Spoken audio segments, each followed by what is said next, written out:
Let's turn now to Jason Whiteley, the host of Inside Texas Politics and the co-host of the podcast Y'all-itics, which you can find right there on our website. Okay, Jason, Roe v. Wade's been at the front and center all week following the draft leak suggesting that the Supreme Court is set to overturn it.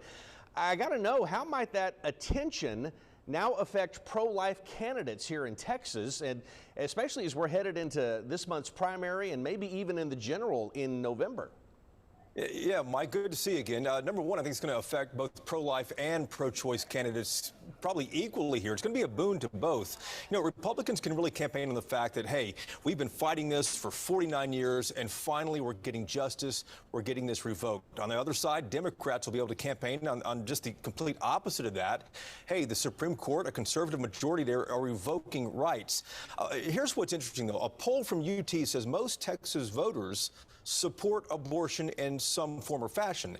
That same poll also showed that Greg Abbott is leading Beto O'Rourke as well. So it doesn't look like, for now at least, that they're holding anything against the Republicans for this. So at the end of the day, the pro-life Republicans, which always come out to vote in this state, will likely show up again. We'll have to wait and see what happens. Yeah, that is a surprising poll, to say the least. I'm going to ask you about this, too. You know, for a couple of decades now, Texas has seen a population boom, and a recent poll tells us that a majority of Texans say the state's headed in the wrong direction. Now, don't you have to pay attention to that if you're running for governor?